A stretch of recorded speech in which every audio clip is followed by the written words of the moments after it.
Welcome to episode 388 of the official Gamestitch Podcast. I'm Ryan Walton, and as always, I'm with Dan Reamer. Dan Reamer's back here, but who's not here? Producer Gerald. And so we don't know if you should be alarmed. We don't know if we should be alarmed. Right. We don't think he told us he wasn't going to be here. I don't think he did, but he's not here.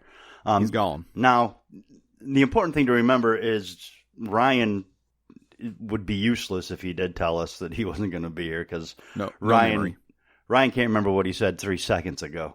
True. But I usually have a pretty good memory about these things, and I don't remember him saying he wasn't going to be here.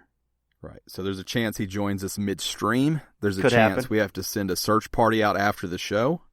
We don't know. Yeah, I hope everything's okay. Yeah. I really don't remember anything, but I feel like I remember you mentioning you might not be here next week. And that seems like it would have been a good segue for him to say, I'm not going to be here. Right. That probably would have stuck, is what you're saying. Right. Right. Yeah, because two of you would, I've been like, well, is no one going to be here, you know? I get that. Spoiler alert, I will not be here next week. Right. When he said that was 2 weeks ago. But so yeah. It seems like if he said, I'm not going to be here in 2 weeks, Gerald would have said, hey, I'm not going to be here next week. Yeah, I feel like that's a safe bet on your part. And I feel like that, particularly considering I had said I might not be here, it would have stuck that Gerald said, and I won't be here next week. Don't forget. Yeah. Or whatever. So thoughts and prayers with producer Gerald till we find out more. Yeah. Hopefully he just overslept. Or he quit the show and forgot to shoot the email over. He could have forgot to. Yeah, he could have done that. That I quit. Here's a dinosaur type thing. Yeah, it's still in his drafts though. Right. He didn't. He forgot to hit send. Yeah. So we don't know. We'll keep you posted if we shouldn't have made these jokes up front. We'll let you know. Yeah.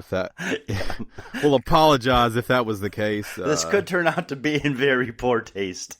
Yeah, like much of my life. So we sure hope not. But yep. Hey, you can't account for everything.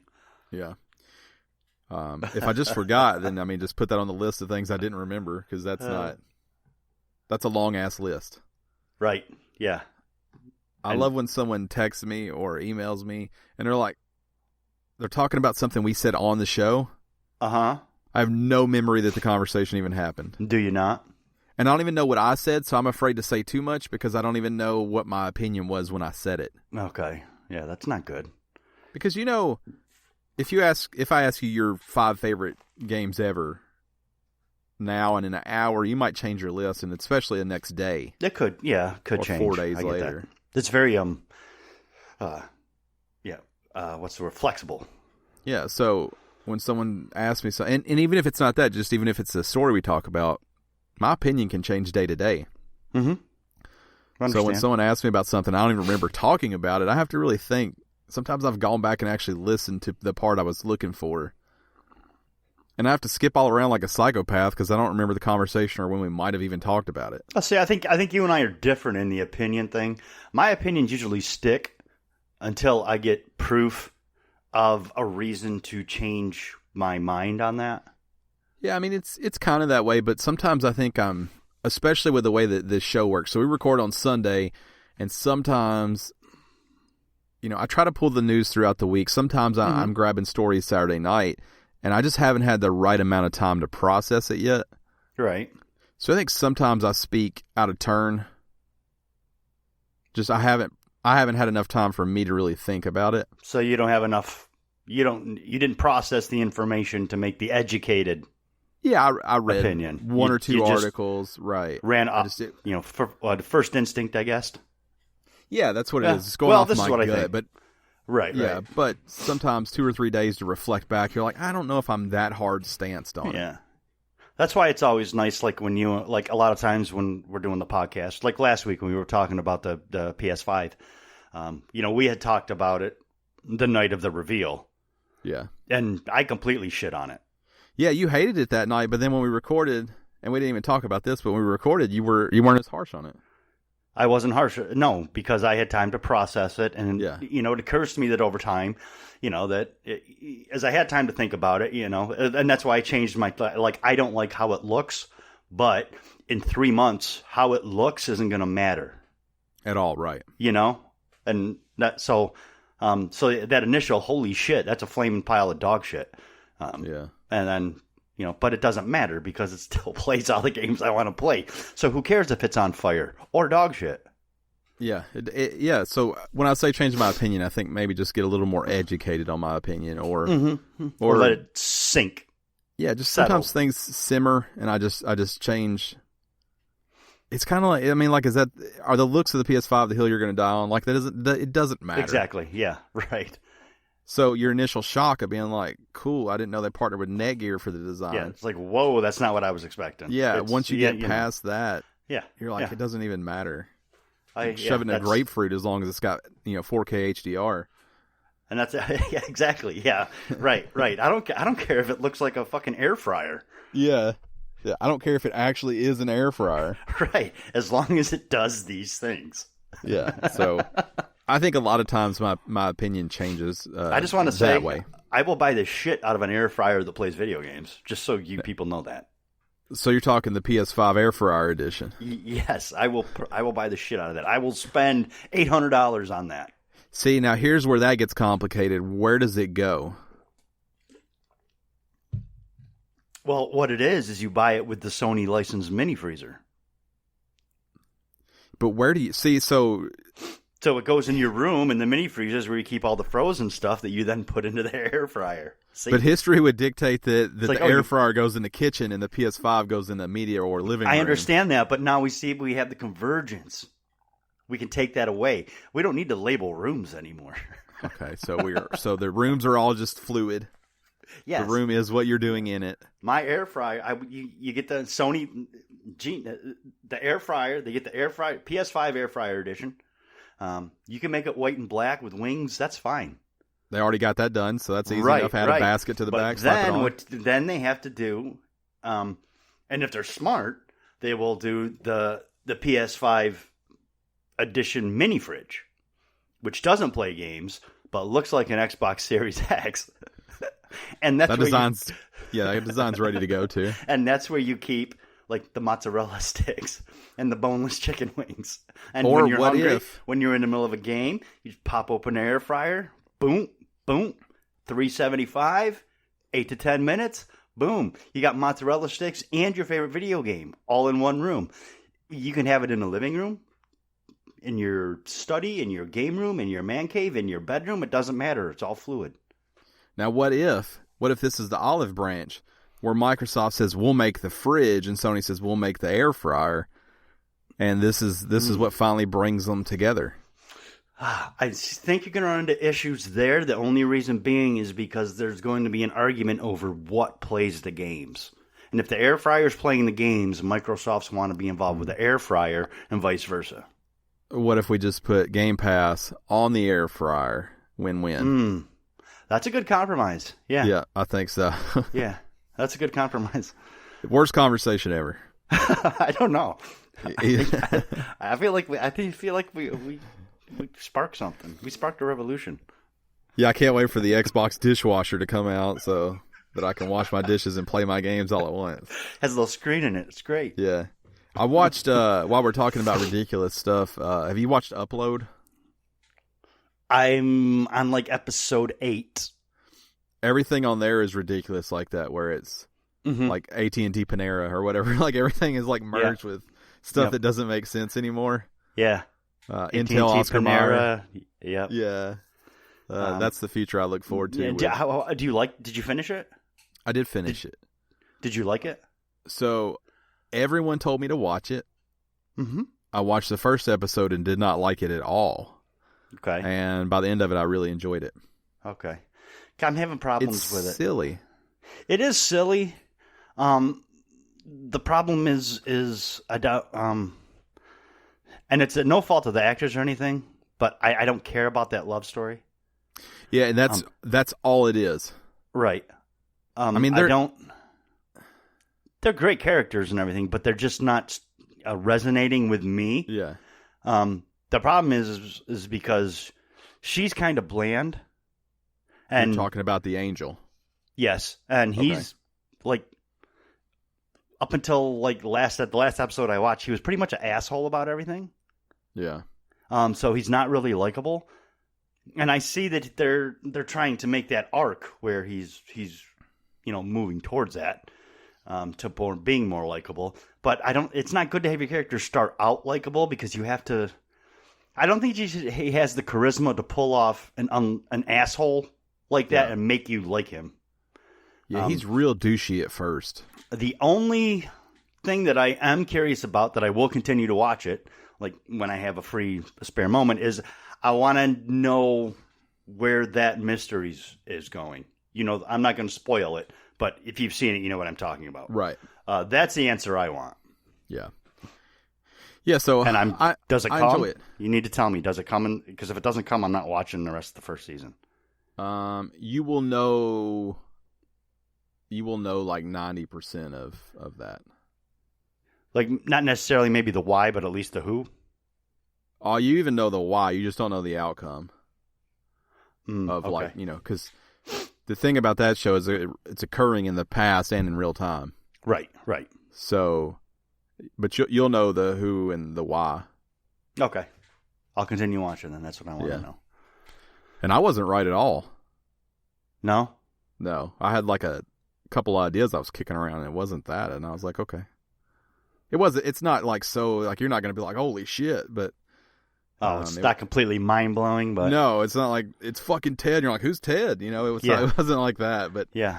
No, my thought is the friend, but... Yeah, it wasn't an idea I was kicking around. That was my thought, but I'll find out when I watch it. I got like 4 episodes left, so... But yeah, it's, I thought that was... But anyways, that reminded me, our Xbox fridge and PS5 air fryer reminded me of that show because everything... Yeah, that virtual world they create in there is awesome. I mean... Yeah.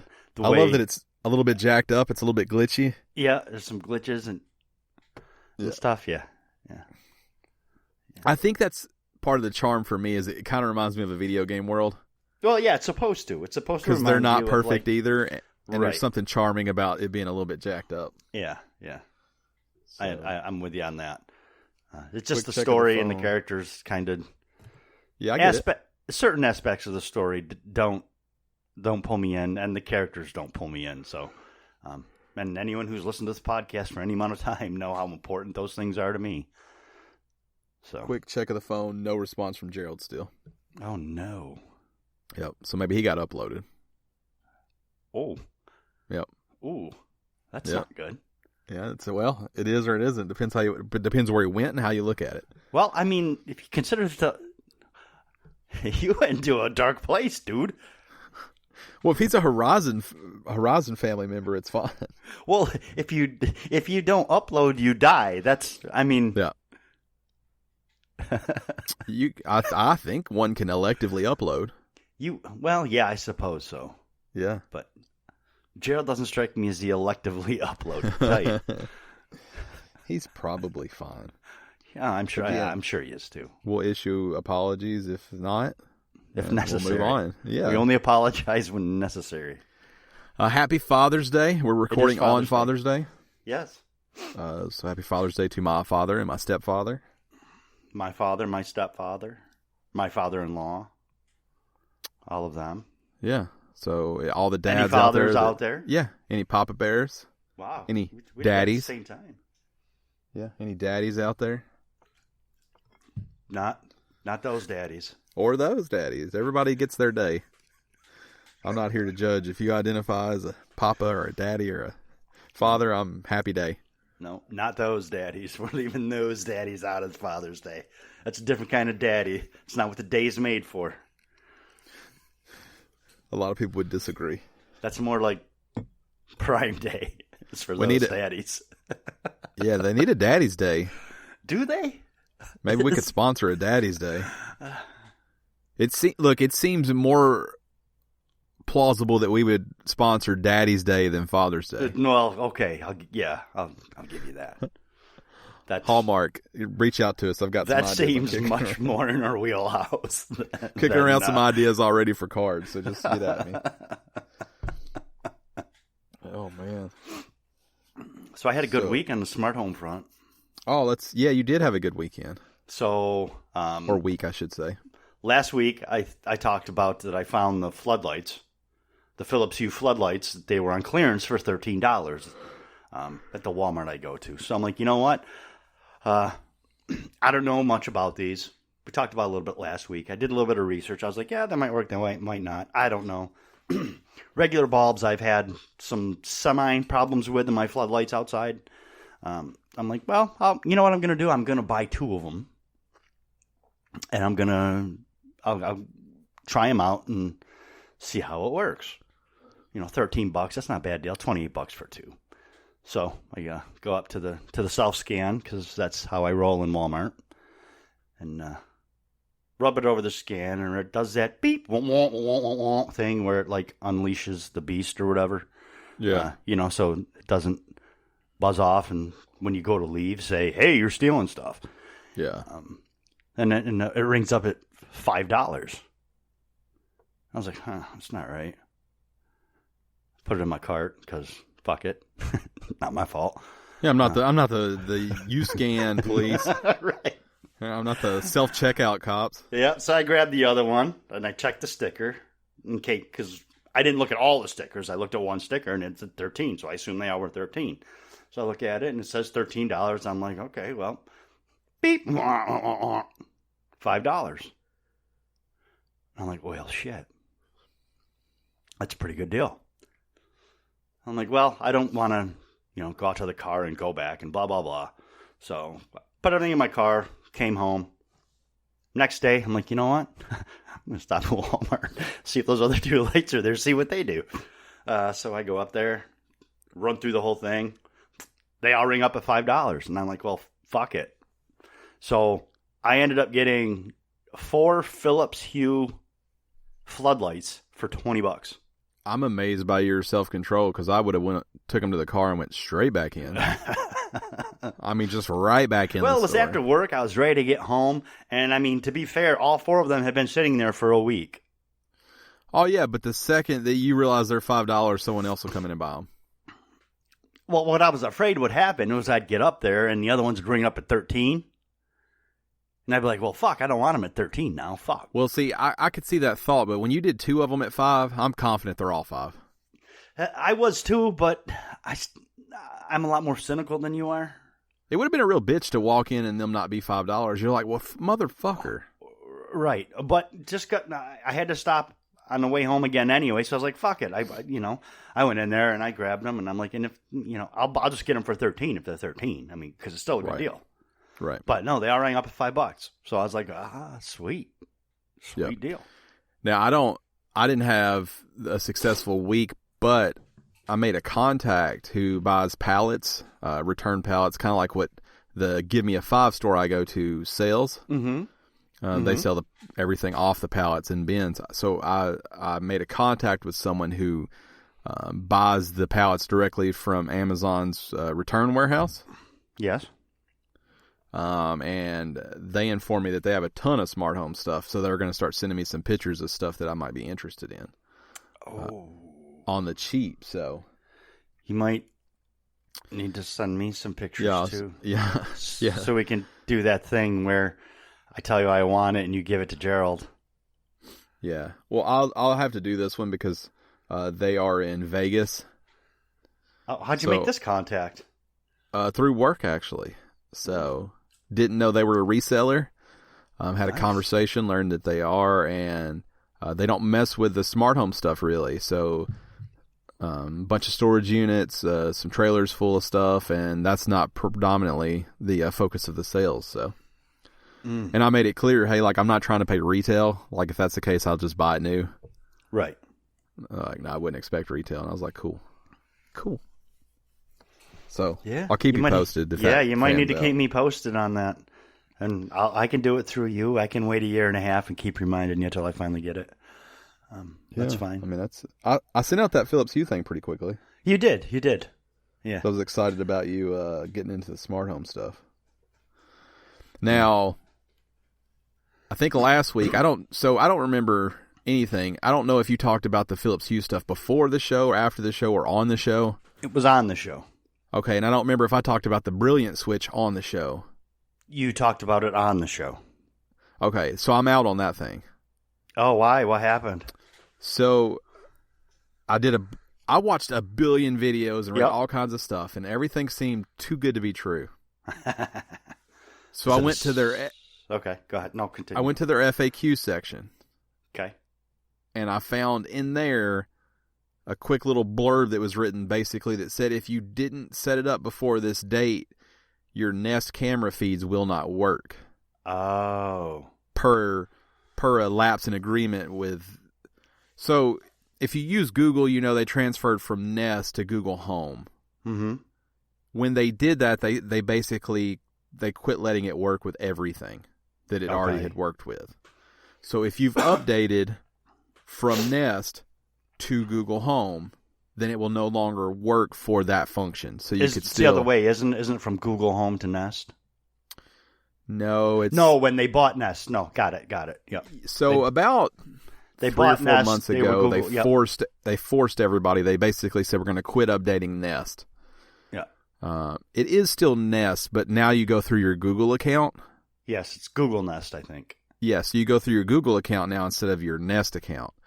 Mm-hmm. You still use the app and everything. But anyways, when they did that, they basically severed ties with most of that stuff.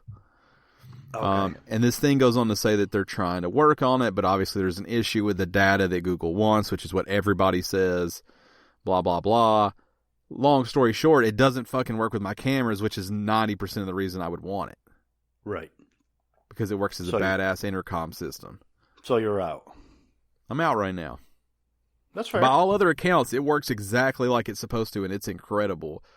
That's fair. But I desperately need an interface that works with Nest because half of my system is Nest. All my smoke detectors are Nest. My thermostat is Nest. My cameras are Nest. My alarm system is Nest. Like I can't go for a whole home solution that covers half my home. I already have that. Right. So just quick, I felt bad after I learned that because I know that probably some of the people on here at least dabble. And so if you bought the Brilliant Switch, my bad. Well, the thing is, to be fair, if you dabble, you're probably not buying the Brilliant Switch. Yeah. You also should have done your own research. But shouldn't rely on a guy that's on a show about video games to tell you what smart home thing to buy. Oh, Jesus. You pick a different source, asshole. Way to make it not about you. I'm not an aficionado, I'm a fan. Well, I mean, to be fair, you never... I think I said I was on the fence. You didn't push it or endorse it at all. You just said you were on the fence about it. You were considering it. So, I think you're safe. Burn the idea that they would ever sponsor the show now. Yeah. Yeah. Well, thanks. That's for probably that gone. Bridge. Burnt that bridge. Good job. But Philip, to you, I love you though. If you're listening, I think you're overpriced. I think you're way overpriced. I think you're a quality product.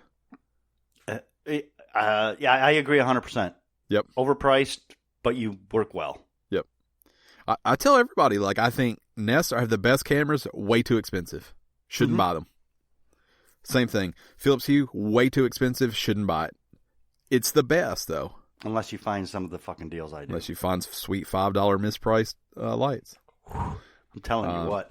I peed a little, I think. How many would you have purchased?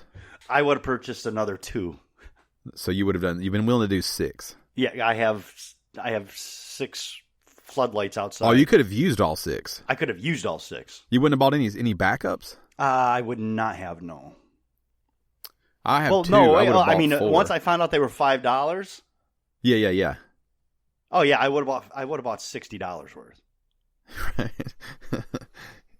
You're like, it's not an amount; it's a dollar amount, not a physical amount that I would have been willing to spend. I would have because that's the closest. Let's see, what is it? 13. Yeah, because I thought they were going to be 13. So and you're willing to buy 4, right? And I was willing to buy 4. Mm-hmm. So what's that? That puts me right at $50, $52, right in that area. $48, something like that. The very first thing 26, 40, yeah. I did was see if any of my stores have any of the bulbs, and they do not. But it wouldn't be... I mean, I know from the past and from doing this before, just because it's on sale at mine doesn't mean it's on sale at yours, or vice versa. Right. but no store within like 100 miles even showed having any here. Yeah, because every store, I think, like when you go to like Walmarts or Targets or things like that, I think it's up to the store manager what they mark down to clearance and stuff like that.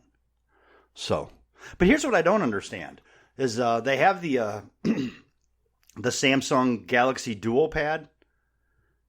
Mm-hmm. It's a charging pad. You can put two things on it. Yeah. Well, I got Samsung earbuds and a Samsung phone. Well, that thing's usually $100, and it's on clearance for $90. I'm like, well, that's not a fucking clearance deal. What the fuck? Yeah, Walmart's super guilty of making something $94, $96, and you're like, that's $6 off. Put that back on the shelf. With the clearance sticker, and I'm like, that's not a clearance price. Yeah. Quick update. Producer Gerald is alive and well. He has not uploaded. His internet has been down, which apparently made his phone and thumbs not work. Because he just now let us know, but he said, sorry, my internet's down, just came back up. So shots fired at Producer Gerald there. Now that we know he's safe. Started to feel bad about the jokes up front. Not me. That's a no-call, no-show, man. I mean... Yeah. 2 more of those and you're fucking gone, buddy. That's how... I don't care if you're late or can't be here. You gotta let me know, man. Yeah, at least 10 minutes before your shift starts. Well, at least. If this is your first time here, welcome. You can support us over at patreon.com/Gamestitch. You don't have to support us. Dan and I are working on some rewards. If you guys can get us to a certain amount, we're going to maybe release some unreleased items out there. So something we're kicking around, let us know. And, if you can support us, do so. If you can't, we understand. Be safe out there. Have fun. Pay your rent first. Absolutely. Car payments, food for your kids. Feed your kids before you feed all us. That stuff, feed your animals before you maybe even feed the animals before the kids, depending on your kids. Well, I'm not going there. Well, I don't know your kids or your animals. Yeah, but that's frowned upon by general society, so I'm not swinging it that way. Well, there's some real shitbag kids out there. Well, I understand that, but they're still kids. And don't not feed them, but feed the animal before they still have is to what come I'm saying. First, you can't get elbow. I don't mean in place of one. I mean like feed the dog, then feed the kid. Oh, make the kid watch the dog eat. No, that's a good. Okay, I misunderstood what you meant. Yeah, I don't want anybody to starve. I misunderstood. If it sounded that way, let me backtrack a little bit. I misunderstood. Yeah, this talking thing is hard. It's hard. You never know. Did you get into playing anything this week? I did. So I was on the PlayStation blog. I try to check it daily. Mm-hmm. I do too. Yeah, what if they just decide to give away PS5s and I'm not on there, So I load in and I see a game called Beyond Blue. This game looks good. I'm like, hey, I don't know what the fuck that is, but I see ocean. It's called Beyond Blue. So immediately, you know me, I'm in. Mm-hmm. So I jump in, I read the article. I'm like, this sounds incredible. It's in collaboration with BBC America on whatever their actual footage from actual scientists Earth. Speaking, and it's like a whole thing. And I'm like, this is incredible. They've been working on it for years. I get on there, I get on the PlayStation Network. It's $20. Mm-hmm. I'm like, not a bad deal. That's something I'm going to consider. So I get home that day, and I'm going to buy it, right? I'm determined to buy it. Right. And I'm like, let me just make sure it's not on Game Pass. Because it seems like a game that I could play and beat and be done with. Right. So I check it's not on Game Pass, but while I'm realizing it's not on Game Pass, I realize it is part of Apple Arcade. Which I subscribe to, and I just got a new iPad. Okay. So I fired it up. And I was like, I really want to play on PS4 because of trophies. Okay, yeah. But let me see how it is. So I jump in, and I really enjoyed it. I don't. If you should play on the cheapest way you could play though. It's not amazing. Even if you enjoy that type of game. Yeah. Okay. So I will say that I played it half and half between my iPad and my Apple TV. Mm-hmm. I did finish it on the Apple TV. If you've never used Apple Arcade, to sync a controller is amazingly easy. You hold the options and the share button at the same time on your DualShock 4, whatever the hell that's called, your DualShock. It flashes crazy and immediately connects to your iPad, and then it's just connected. Then it works like I can grab that DualShock, I can hit the PlayStation button, and it turns my Apple TV on now. Okay. And it works just like a PlayStation at that point. You do have to play this game with a controller, so you cannot play it with just the tablet, because you have to swim. Mm-hmm. It is. I really wanted to see it through. As someone who's played multiple ocean games, it's not the best one I've played. Yeah, it looks good. It looks really good. It's got a very heavy-handed story. Oh, it's okay.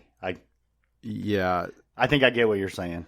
Yeah. So very early on, you're like, oh, this was in collaboration with someone who cares about the planet. Yeah. Which is not a bad thing, but it's a little aggressive. You don't need to be beat over the head with it. Yeah, especially as someone who was 100% with you before you pounded the message in. Right. I also don't think we should be fucking up the environment. I also don't like shitheads. You maybe just could have told the story in maybe a little more elegant way. I will say, it did get me in my feels. Even though it was so heavy-handed, I still was. The story's not fun. No. No, and it wasn't supposed to be. It probably took 6 to 8 hours to beat it, so it's relatively short. Look at this. But yeah, if you have Apple Arcade, maybe it's on what's the Google Plays called? I don't know. The Google Play Arcade or whatever they have, the subscription that they have. Maybe it's over there. Producer Gerald's here. He's going to find it. Mm-hmm. He just got here. He back. He just got in. Just woke up. Yeah. What's the subscription service over there called? Do you know? Google Pay. Google Pay? Google Play. Google Play. Okay, so maybe it's on Google Play. I don't know. If it is, play it over there. If it's just cheaper to buy on the phone, I would say play it over there. If you have either a big phone or a tablet to play on, it is $20 on the PlayStation Network. I enjoyed it. Like I said, the story's very heavy-handed. It's not the best ocean game. You're pretty limited, but there's still something about being in the ocean, and it's very easy to get disoriented in that game. Mm-hmm. And most ocean games are like that. But that thing happens that always happens in those games where you turn and you look up, and right then there's like a whale shark going over your head. And you're like, this is incredible. It's called Beyond Blue if you want to search for it. But I'm like, this is incredible. So those moments still happened. Okay. But it was just not... $20 is probably the right play. Right. It's... There it is. Beyond Blue over there. And that's not actually that's a wallpaper. Nope. Yeah. Yeah. So it looks like the icon on the first row, second one. That's what the icon actually looks like, but it may not even be on Google. True, it may not. But yeah, anyways, I am glad that I experienced it, and I would not have been upset if I paid $20 for it. But I'm glad that I played it. It's PC, Xbox One, PS4. Yeah, it is not on Android right now. Nope. Get it from the Humble Store, Indiegogo, whatever that says. Indiegala. Newven, which sounds like birth control. Does. Epic Game Store, Steam. But yeah, You're right. It does look great. It is telling a story. It is. You're scanning fish as you go. Everything is supposed to be incredibly accurate. They use real audio from the whales and they tell you where it came from, and it came from different universities and studies and all this stuff. So it is very accurate, but beats you over the head. It really beats you over the head. Is that it? Is that all you played? I mean, I played the standard. So I started playing GTA again. I wanted to get the money. Mm-hmm. So I started playing GTA again. I'd never done the casino stuff, so I'm finding that to be quite entertaining. Quick update on the people that play GTA, still dickheads. Oh, nice. I did see you playing quite a bit this week. Yep. That's because I probably was spending 2 or 3 hours trying to do a thing, and I just kept getting killed. See, look at this Beyond Blue. Doesn't it look good? It does look good. Yeah. It's got a good I watched the look video for it and considered it. Yeah. But then I was like, You would hate it. You would hate it. I don't think you would hate the gameplay. I think that story would turn you off. It's that heavy-handed? Kinda. Wow. I guess it. Yeah. Oh yeah, what was that game? Abzu. Abzu. Abzu. Yeah. Yeah, Abzu's a little more mystical. This is very, except for the crazy suit that you wear. This is pretty grounded, I think. Pretty grounded in reality. Yeah. Yeah. Yeah. So I played a little GTA, got back into that. Everybody's still an asshole online. They still kill me all the time when I'm trying not to be killed, but I have to be a CEO, so I can't be impassive, and it's a whole fucking situation. But that game has totally changed, flying cars and motorcycles. Obviously not in a good way. Yeah. The game's fun. Some of it's good, but yeah, the people suck. People suck. That part didn't change.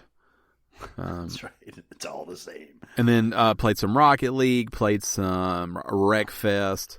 Oh, you got back into Rocket League, huh? How's that? Yeah. Played a lot of. I enjoyed it. I miss it. I got to play it more. I'm just not comfortable not playing it as little as I'm playing. I love that game still. I haven't played that game forever. So I got back into that. Really haven't. Yeah, I should probably get back into it. We still got you, Ryan? You still here? Oh, no. I think we lost him. Did he get booted? Ryan got booted. He'll be back. In the meantime, I'll fill with what I played. Pretty much the same. I didn't play nearly any Animal Crossing this week. Just because. I don't even know why. Mm-hmm. So I really didn't play any of that. Very little bit. I played some more Borderlands 2 on the Game Pass. Still going through that. Getting prepared.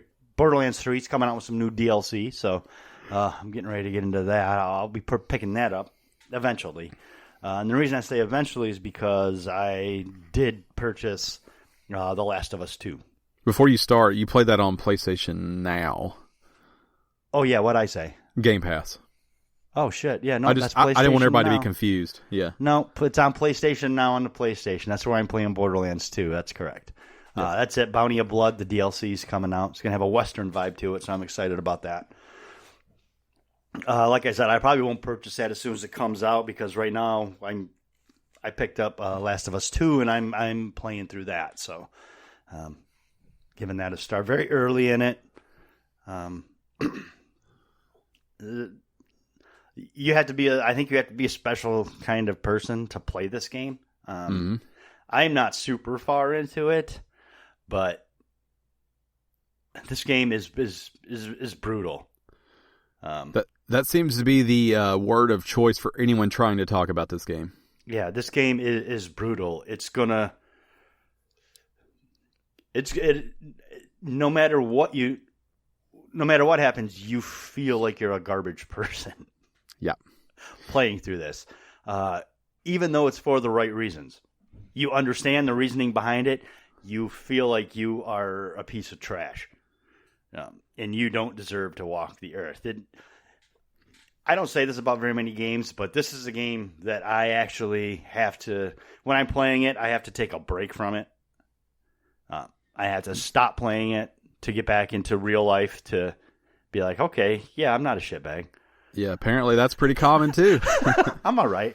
I'm a decent person. But it looks beautiful. It's probably the best looking game on the PS4, honestly. It looks amazing.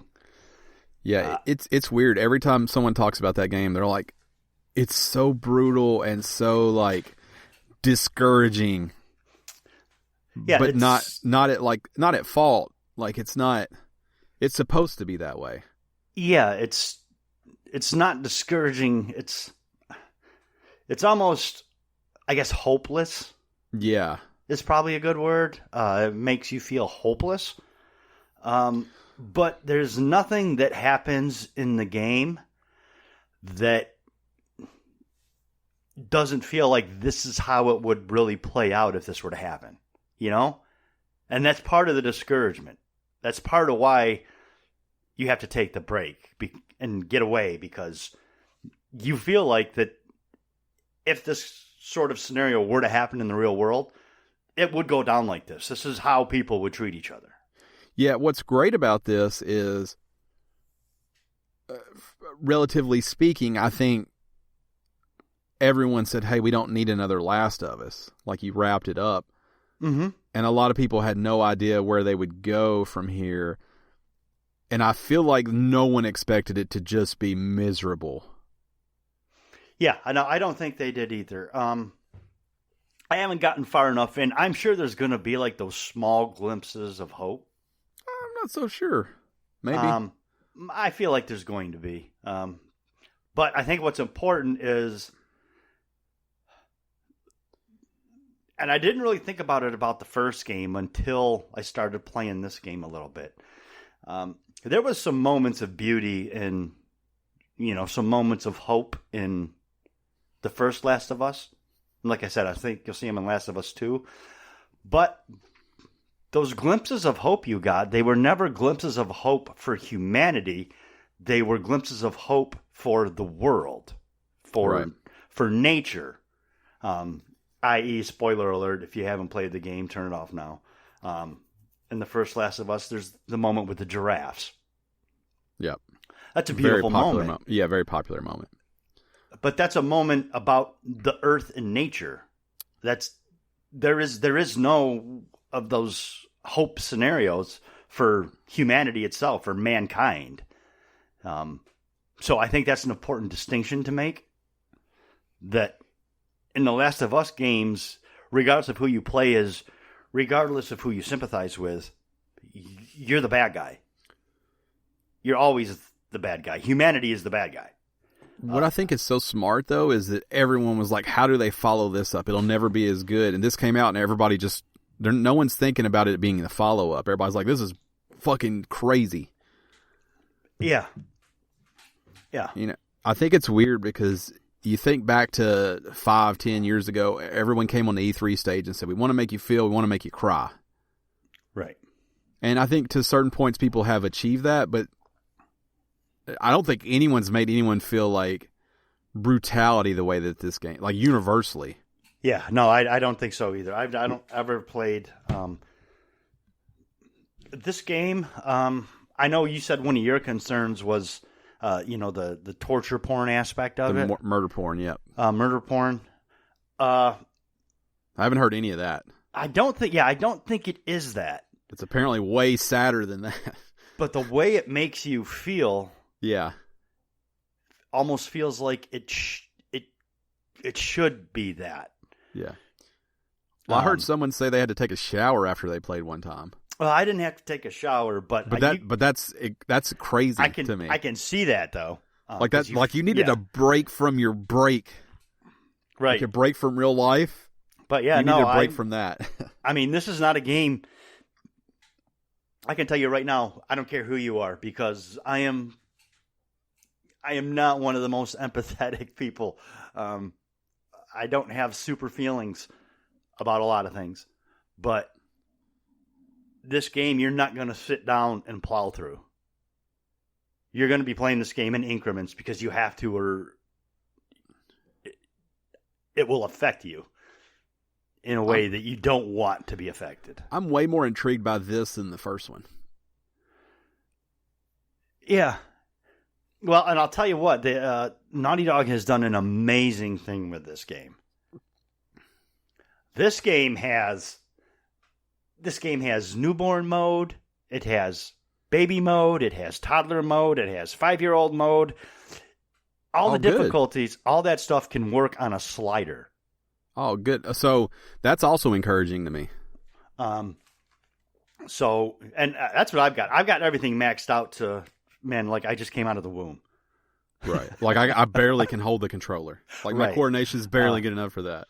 because I've said it before. I like playing these games for the story, the characters, that kind of stuff. Yeah. That's not to say I'm not far enough in it really to know how easy that mode is actually going to be. But I'm not going to spoil it for anyone. I'm not going to spoil the difficulty sliders, but there's different things you can change within the difficulty itself. Different aspects of it as far as, vulnerability, how many resources you find. Let me ask you this. Is there a stealth slider? There's like a version of a stealth slider. Okay. Where slide that bitch all the way down to the negative. Like if where it takes people longer to notice you. Okay, good. Where if you lay all the way prone, you're invisible. Good. I like that. Yeah. So I felt positive. I was really lukewarm about this game. I thought it'd be great, but I didn't know that I even cared to play it. But when Neil Druckmann came out before and said, hey, the goal here, just so you know, was to make somebody feel about this game. So either love it or hate it, but the worst thing possible was someone to feel okay about it. Yeah. And that made me excited about it because that told me right there that they took a risk and they did what they wanted to do, and that may not, no warm and fuzzies. I got that vibe immediately when he said that. Yeah. You may hate this, and that's way better than being okay. The worst thing to do is to spend years making a game that people think is okay. It's okay. Yeah. So. Yeah, it's there's some roughness to it. I do think it's a game. I'm not even that far into it, but I think it's an experience people need to have. It's apparently pretty lengthy too. Yeah, apparently it is. It's got 30 or so hours. Yeah, that's what Mm-hmm. Yeah, so. But you're not sitting down and busting this game out in 30 hours, so don't think you are. If you do, giving up on life after, right? Then there's a special place somewhere for you, whether it's prison, whatever. Because I don't know. Like I said, I'm not that kind of guy that gets that affected by things like that, But this game, I gotta put this down for a little bit. I need to go do something else. Rainbows and butterflies somewhere. Yes, play something fun. I just need something pretty for a second. Now, Gerald, are you interested? So you're going to play it, just not yet. I think I'm in the same boat. However, I leave the house today. I may buy it. So I ended up pre-ordering it because I knew I was going to play it. Like I said, I wasn't super excited about it, but I wanted to know what it was. I knew that you. So for the record, I've not seen you play this at all. I just knew you bought it though. Mm-hmm. I knew you had played it. So I actually have a bunch to do today. So I actually already wrote the blurb for the show.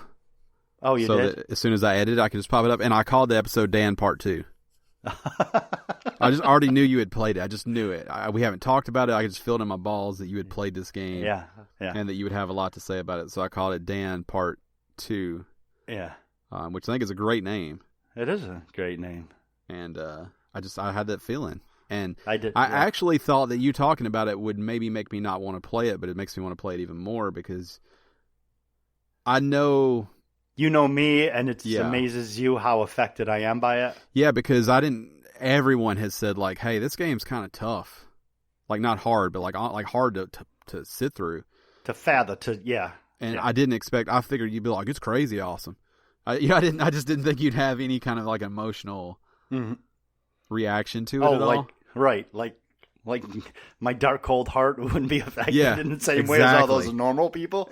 Exactly. Yeah. I never thought you'd use the word brutal in a way that doesn't sound fun. Yeah,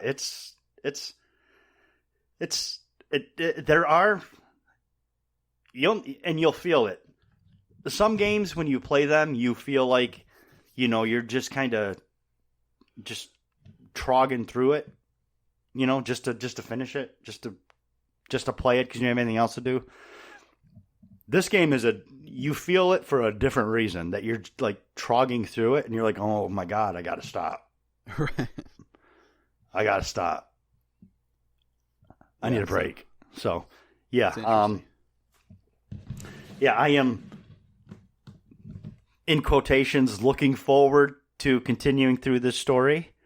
I am also a little bit afraid of going through this story, because I'm worried about what I am literally worried about once I finish this game, how I'm going to feel, right? What I will think. I don't think there'll be any way I hate the game, but I think it's a good game. Everybody who made it is a piece of shit for making me feel this way. I'm afraid that's how I'm going to end up. And those are just two, opposite that I can't reconcile just yet. Maybe more so when I get through it. So we'll see. I'll keep everybody updated, but it's something. It's nothing else like it. Yeah. Shout out to Naughty Dog for taking a risk. Yeah, it's not Uncharted. I'll tell you that much. Yeah. That's yeah. So I'm going to also move to maybe happier news. I don't know. I'm going off the script immediately. I didn't send you the story. Oh. But Billy Mitchell. Oh, yeah. Yeah. He's got half his records back.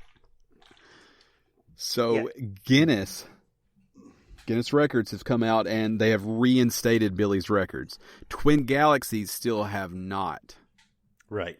So again, he's got half his records. Half his records are back. Now, look, I don't know where anyone sides on Guinness. They're a little bit silly now. They're owned by Ripley's. You can just get one, I think. You could just get a record. I think it's pretty simple to get one now through them because their money's in selling books and all that stuff. Right. But whatever, however you look at it. But Guinness has reinstated Billy Mitchell.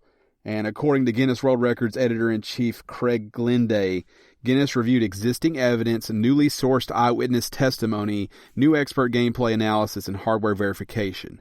Guinness didn't necessarily rule out foul play, but found that it just wasn't sufficient evidence to support the disqualification across the board. After reviewing Billy's gameplay and reproducing similar games myself, I can honestly say that it is legitimate gameplay, Robbie Lakeman, the current Donkey Kong high score record holder, said in a statement shared by Ars Technica. I did not see the reason why Billy would need to ever use MAME or save states to film both games with his style of play. Now, I will say that he recreated the Donkey Kong or the Pac-Man kill screen with a audience in 2019. And he has apparently replicated his Donkey Kong score with eyewitnesses as well. Yes. There's no doubt that he's good at these games. Did he cheat? Probably. If there's a guy walking this earth I don't trust, it's Billy Mitchell. And I don't mean that in a bad way. He is just a shady rascal. He comes off shady and sleazy. He's like that. Like that. You love to hate him. Backstreet casino owner. You know. You love not to on hate the him. main strip. Like off in an alley somewhere. And he's a hot sauce mogul. Like, this guy is bizarre. But he does live streams. He's recreated his records. Like, here's a live stream where he's playing. So congrats to Billy. Now, he is suing Twin Galaxies for defamation.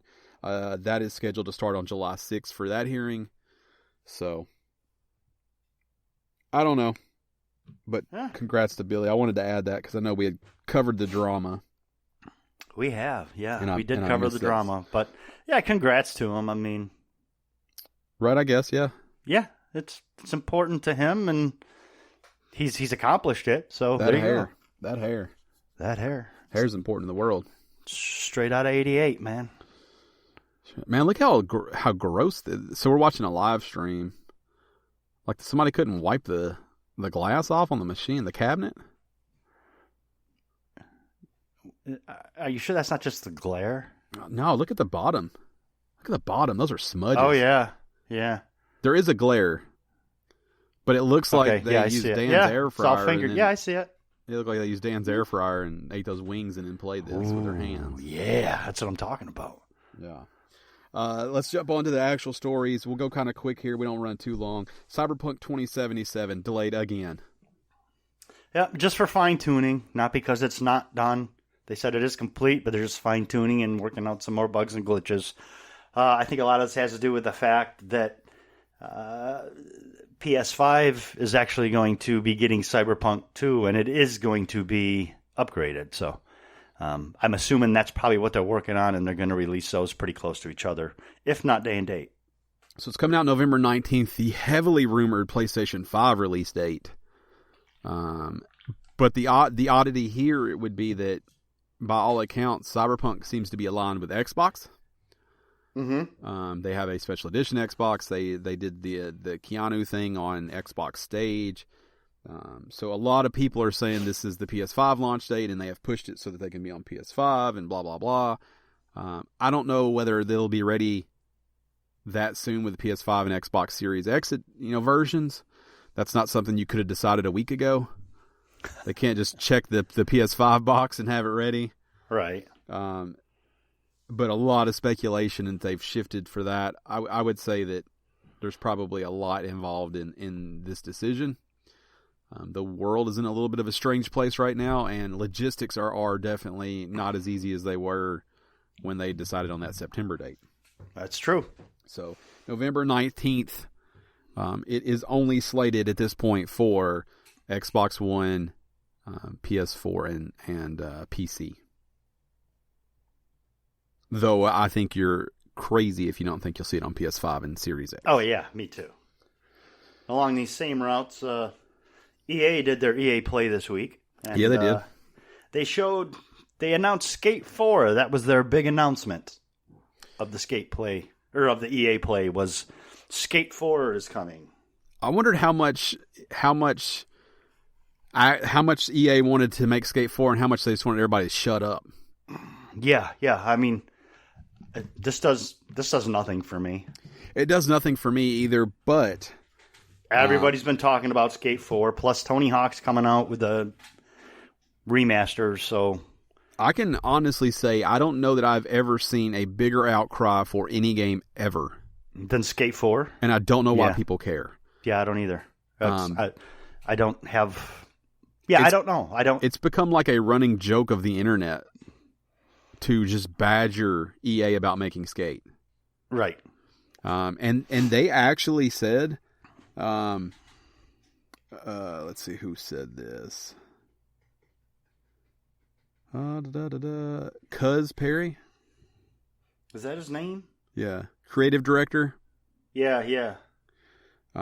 So he thanked the fans for their enthusiasm and patience. He went on to say that Skate is only happening because of the fan fever for it. You commented this into existence. Right. You wouldn't shut up, so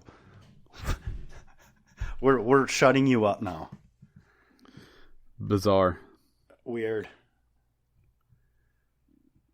So weird. Skate has only sold 2.68 million. Yeah. That's not nothing. It's not nothing, but it's not Animal Crossing numbers. Yeah, I don't know. Yeah, I feel the same. I'm not jazzed up about this. I just wanted to report on it because gotcha, yeah. Gerald Hard passed as well. I guess we should stick with Star Wars. Yeah, the EA story that is out of order here. Yeah. So a leak happened. Things get a little leaky, Sometimes. And the Xbox website might have accidentally posted a Star Wars game that was unannounced. And then EA just came out and confirmed it with a trailer. And it is Star Wars Squadrons. Yep. Space combat campaign. It's going to have multiplayer. And it's going to have no microtransactions. I love that EA now has to explain when they announce the game that it won't have microtransactions. Yeah, that's what EA did. They brought it on themselves, man. Don't feel bad. You're going to be able to play as either one of the rebels or as one of the ex-Empire. This game takes place in between Return of the Jedi and Force Awakens. So it's going to chronicle a little bit of the rise of the First Order, I believe. So the campaign you can play as either or. And I think it's 5-man battles if you play multiplayer. Again, it's going to be, we'll call them pre-First Order versus the Rebels or whatever you want to call them at that point. It looks okay. I'm never really a big one for space battles, so I don't know. But it looks cool. There's never anything wrong with Star Wars, so. Yeah, this doesn't do anything for me, but I know people want more Star Wars, so. Yeah, and there's people that have been looking forward to something like this ever since, what was it, Rogue Alliance? What was it? The N64 one. Oh, yeah, I know what you're talking about. I can't remember what it's called, but people have been yearning since then. Is it Rogue Squadron? Yeah, I think that's right. I think it was Rogue Squadron. Some people have been chomping at the bit for a Star Wars flight sim / space combat game again, so they're getting one. The one little blurb that sort of, perked me up a little bit is it does have VR support. Mm-hmm. Which, I'm listening. But it also reminds me of like Valkyrie, the way that kind of played, and I think it would be very similar to that in VR, just with a Star Wars overlay. And just for an added bonus for some of you hardcore Star Wars fans out there like me, keep a close eye on the trailer for some cameos from some of your favorite TV shows and the movies. Yeah, so Star Wars Squadrons. Indeed. Let's jump back up to another game that I'm not sure that many people care about.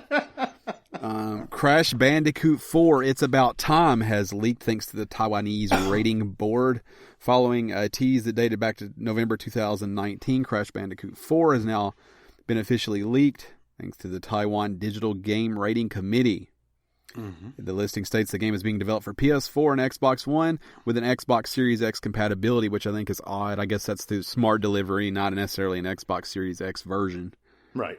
The listing also includes a blurb that's been translated by Gamatsu for the first numbered sequel since Crash Bandicoot 3 Warped on the original PlayStation, which is the last series to be developed by The Last of Us Part 2 developer Naughty Dog. It mentions a new mask, a series stalwart, and a familiar companion for Crash. It's relaxing exploring his island in his time, 1998, when he finds a mysterious mask hidden away in a cave. It goes on. I just look. So here's what's happening. Look, it shows like a bunch of masks, and there's a lady. It's a lady. What is Crash? She's a Bandicoot. Bandicoot, yes, maybe? Yeah, I forgot what he was. So it's a lady Bandicoot, I guess. It's right in the title, dude. She doesn't look like him though. She doesn't. Maybe she's something different. She almost looks like a rabbit. And they Are show those 4 ears masks. or hair? I think that's hair, but it looks like ears because they're on both sides. Yeah. Anyways, here's what's happened. They remastered those Crash Bandicoot games. People went a little nuts over them. So they said, hey, obviously people want a new Crash Bandicoot. I bet they don't. Yep, I'm not thinking they do either. But I'm thinking nostalgia played a big part in that. Time will tell. Anyways, I didn't do a great job reading that story because I'm just wondering who this is for. But Crash Bandicoot 4, It's About Time, is coming out. I'll tell you, based off of this leak, I'm thinking about this, and I think about Ratchet and Clank, and I played Ratchet all day. Before Crash, yeah. Before Crash. The PS5 UI will be 100% overhauled. We saw a glimpse of the new OS for Sony's console during the PS5 reveal last week, but the company official has offered some fresh details about the look and feel of the console's dashboard. Like all great stories, you want them to come from LinkedIn. And this one did. Mac McLaurin, the vice president of UX design over at PlayStation, said that the console's UI is 100% overhauled from the PS4 UI and very different new concepts. As its UI, it's practical first, but the whole new visual language and complete re-architecting of the user interface. So, all hot breaking stories come from LinkedIn, and so did this one. The UI is going to feel different. I think everyone knew they were going to get away from the cross-media bar. Yeah. Xbox is also getting away from the blades or whatever the hell they call those. the tabs. Yep, tabs, blades. So not a shock here, but I thought that any story coming from LinkedIn is one I wanted to share. That's fair. For sure, that guy not supposed to be commenting like that. No way that guy was supposed to say that on LinkedIn. If you're going to say it somewhere and you don't want it to get out, it's usually LinkedIn. Yeah, what a world we live in. He couldn't even say it over there without somebody finding it. Right. I thought this was interesting. The first FDA-approved prescription video game to help treat kids with ADHD. So the Food and Drug Administration has approved the first video game. It is called Endeavor RX. We're using technology to help treat a condition in an entirely new way as we directly target the neurological function through medicine that feels like entertainment. Family who are looking for new ways to help out their children with ADHD. This is a non medicine way to try to treat it. You do need a prescription for it. It's a little cloudy. I think it's important to note, Ryan, that this is being included as use as part of a therapeutic program, not as the only therapeutic program. So it's going to be used in conjunction with therapy, medication, that kind of thing. It's not a standalone like pill you take for whatever. Yeah, so it's confusing because it says that you need a prescription for the device. It's not something you can just get without a prescription, but I don't know I don't know if you get a tablet from your doctor if that's the case, or if it's just an app you can download because it says device. Yeah. So I don't know. I don't necessarily know that this works or doesn't work. I'm not the world's biggest fan of medicating someone, especially a child, but I don't have ADHD or ADD or any of that stuff. So right. I'm not. I don't either. Yeah, I'm not a good resource for any of that information. I did go to school with some friends who were on that, and they were very much like zombies when they were off of it, and they were like little psychopaths when they were not taking it. So looking for a middle ground is what you're saying. Yeah, so if this could potentially help and maybe lower the dosage of medication or wipe it out, then I'm all for it.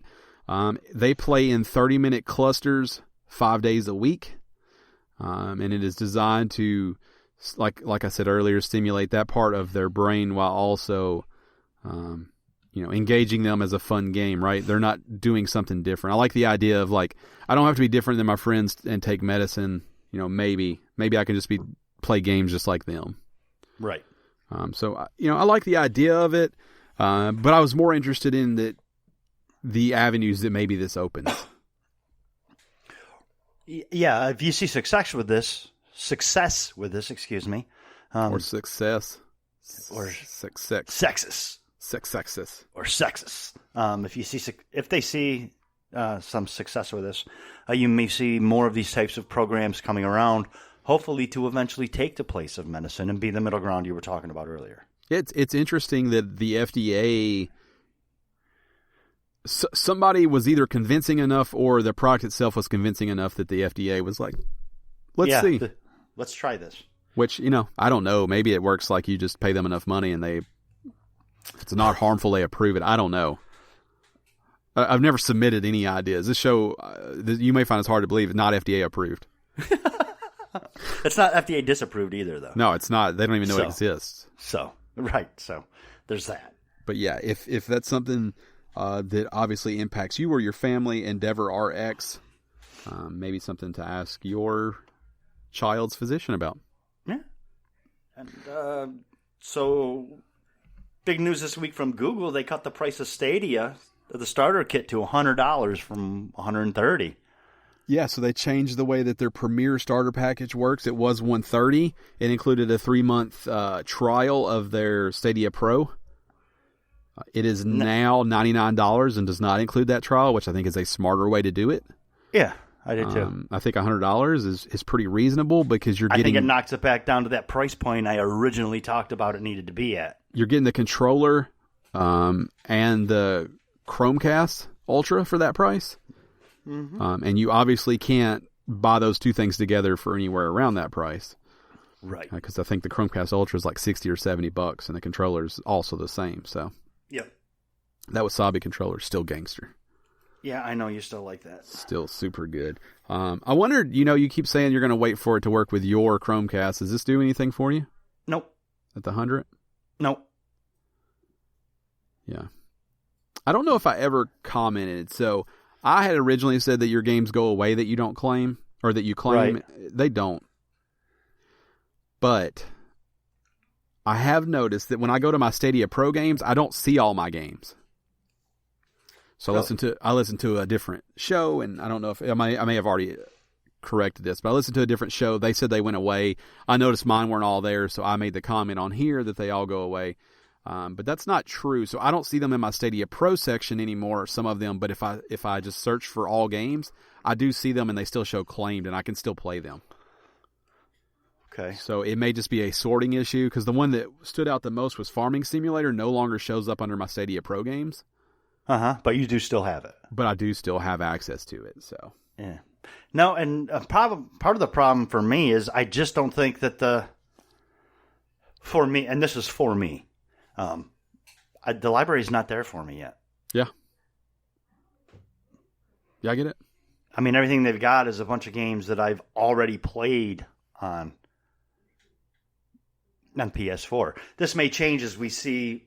To be fair to that, this thing released for real in February, and 2 weeks later, the country went into lockdown. So as we see more new games coming out for consoles, if they start coming to Stadia as well, I may change my mind. But right now, there's just nothing there to cause me to need to spend more money on it. Should lockdown and take away let me speak from a selfish business standpoint. Sure. Should lockdown and everything that was going on not have helped Stadia?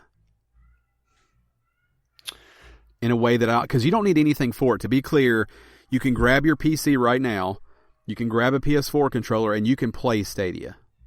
Yeah, but most everything that people would be interested in, they can buy for $20 on Xbox or yeah. So I don't mean those people. I mean the people who were stocking out stores, risking getting COVID to try to get a Switch or to have something to do at home. You haven't been able to find PS4 Pros anywhere. You haven't been able to find Switches anywhere. Yeah, I think if you're looking for the Switch, you're looking for a different experience than you're getting on Stadia. I guess you should have heard more of a pop about people who were like, "Hey, I tried Stadia while I was stuck at home, and it is amazing." And I don't think that and probably rightfully so, but they weren't marketing it. They weren't pushing hard, running commercials, things like that. Right, they weren't. But they also it goes back to that library. That library is not worth spending an extra $100 to then buy those games. Right, but you could do it without spending any money, I guess is my thing. I feel like I should have heard more people talking about it when you don't need anything to get. You can get Stadia right now for $10 a month and have access to 15 games or whatever it is. Yeah, but I think most people don't play that way. All you need is your laptop and any other controller you might already have. Yeah, those people are probably already playing through Steam or Humble Bundle and they're playing those games that are already on, that they already have probably, because the few big titles they do have are not, super recent titles. Yeah, they're still pretty bullish, man. They say they're going to have 120 exclusives by the end of the year. Yeah, I know they say that, but if they do, great. But right now they don't. Right now it's not worth it to me. I'm just wondering why more people aren't trying it when there's no real barrier to entry with that if you already have a PlayStation. Like right now, you could end this show and go try Stadia. I could, but... And you would think with people stuck at home and so many people wanting an outlet to try to entertain themselves that it's just you've heard a million stories about everything else, but Stadia seems to have gotten lost in a time where they should have been most popular. I think it goes back to that again, that library. Right now, it's not worth it to unhook your controller from whatever it took to and sync it up to the computer to play a game you probably have already played or probably have already owned on a smaller screen. It's definitely concerning. It's concerning there wasn't more... they had no exclusives. They have nothing that says you have to get a Stadia for this. They don't have that right now. Yeah, the few they have are definitely not system sellers, I guess. Yeah, they don't. Yeah, they don't have a halo. They don't have a. Just think they have to do a better job explaining. I think so many people are like, I have to spend $100 to try Stadia, and it's like you don't. No, you don't. Right. You do with the computer in order to get the controller and the. If you want the controller on your TV, then yeah, you might need to spend $100. Right. If you have a Chromecast Ultra, all you need is a controller. If you don't care what controller you use, you may only need the Chromecast. I mean, it just depends. There are ways to do it. Or like I said, you could literally just buy the game you want, or you can just do the Stadia Pro or Premier, they may call it now. I'm sticking with library. I'm sticking with library is the problem. It's unfortunate. They have a lot of big name talent over there, and I assume that they're in it for the long haul, but to go through a time where people were begging where Trolls can do the kind of money that it did, that no one was talking about Stadia, is concerning to me. No, I get it. Last story, the World Video Game Hall of Fame, which is in Dan's backyard. Yeah, it is. Has released their list of its Hall of Fame inductees for 2020.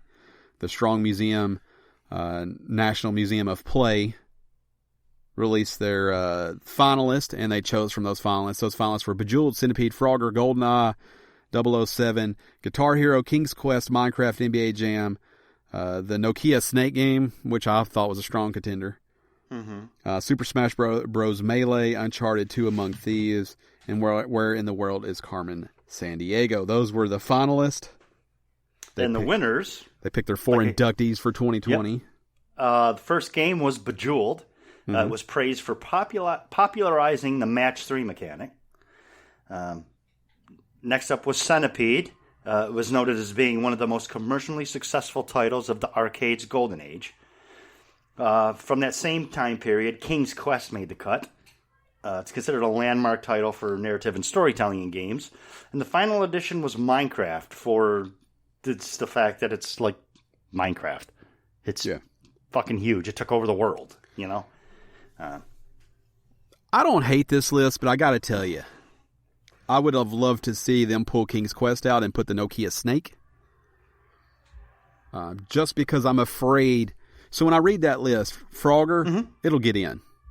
GoldenEye will get in. Guitar Hero, probably get in. NBA Jam, Super Smash Bros. Melee, it'll get in. Uncharted, it'll get in. Carmen Sandiego, I don't know, but I felt like this might be the only time Nokia Snake could have maybe made it in. Oh, I don't know. Yeah, I don't know. So I would like to have seen that switch. I would like to see King's Quest come out, because I think it still gets in, and the Nokia Snake go in this year. That would have been the one thing I maybe would have done different. I also might have put Frogger over Centipede, if we're being honest. Yeah, that's a close one. Yep. I think what Bejeweled has done is crazy, because Match 3 is everywhere now. Yep. And Minecraft is Minecraft. It's a powerful beast. Yeah, I could see Centipede or Frogger being interchangeable. Yeah. Either way, either one of them would get in. I do think Centipede came out before Frogger, so it's just if I look at that list, like when I get down to that one, I'm like, oh yeah, everyone I knew played that Snake game on their Nokia shitty Nokia bar phone. Yep, on that brick. Yeah, so it's kind of a playful entry that I would have liked to have seen get in. So yeah, that's it. Yep. It's all the news. So we will move on to shout-outs. Like I said, if you head over to patreon.com/Gamestitch, you can support us over there. We've got some stuff that we're going to potentially release. Patreon only. And I will We're working on it. I will let Zach and Thomas know, who already support us. We will make that visible for you two. Either way. So if we don't accomplish what we kind of set out to do, I'm going to make those available to you guys either way, for supporting us for so long, through all the hard times, through all the good times. So we're going to get you that extra stuff so you can at least have a laugh at it, or maybe hate it. But either way, wonder why there wasn't more. Either way, we don't want you to feel okay about it. Right. So, you have to love it or hate it. Yeah. Don't feel okay about it. But I will get that out to you guys. I'll reach out to you to kind of see what maybe the best way to do is. I will probably just put it up over at Patreon, though. and just you'll be able to watch it. So normally we do shout outs here, but I just want to thank those guys for sticking with us and let them know that we're going to put that content out for them either way. Though that's their shout outs to each other. Yeah, or to us. To each other from us. It really has nothing to do with them. Yeah, it could go that way. Like most things we do. Yeah. It has to do with it. We're going to give you more of us, just what you wanted. You're welcome. If you want to follow us on the social medias, I am at Podcast Ryan. Dan is at Shirley Stan. Gerald is late, but he's at Hoffman Show.